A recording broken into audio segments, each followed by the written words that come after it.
Et si un projet de transformation organisationnelle pouvait réussir, alors même que ses initiateurs sont rejetés? Dans le management du changement, on considère généralement qu'un projet ne peut fonctionner que si ceux qui le pilotent sont perçus comme légitimes.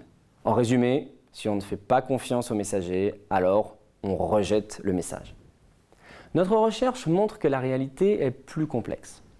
Pendant 3 ans et demi, nous avons mené une enquête ethnographique au sein d'une grande organisation publique engagée dans une transformation majeure.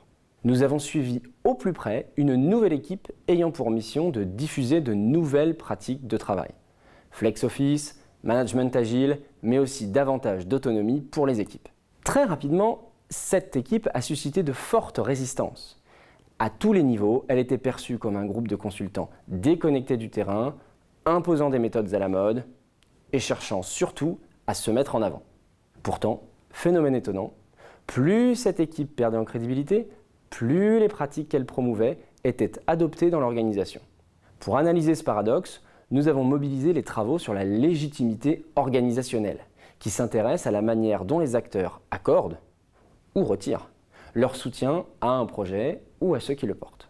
Nos résultats montrent que les acteurs de terrain ne sont pas de simples destinataires du changement.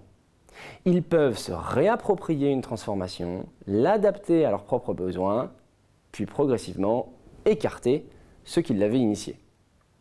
Nous appelons ce processus la cooptive rejection, composée de 3 mécanismes. D'abord, l'équipe de transformation cherche à être légitime, à s'imposer comme les moteurs du changement.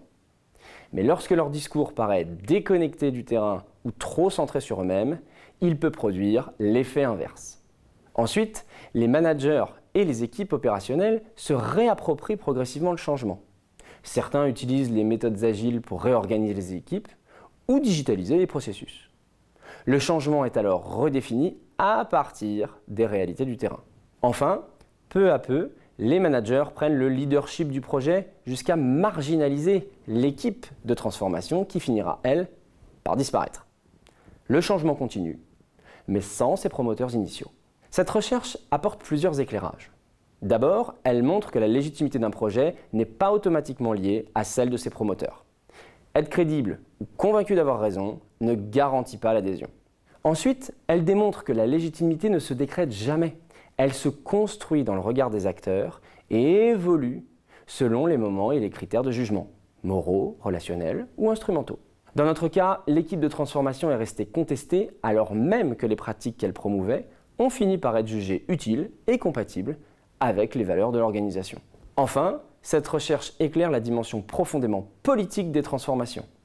Cela ne se joue pas seulement dans la mise en œuvre, les acteurs se disputent aussi le pouvoir de définir le changement, d'en écrire l'histoire et d'être reconnus comme les héros qui l'ont rendu possible. Au fond, cette recherche pose une question sensible pour tous ceux qui pilotent des transformations.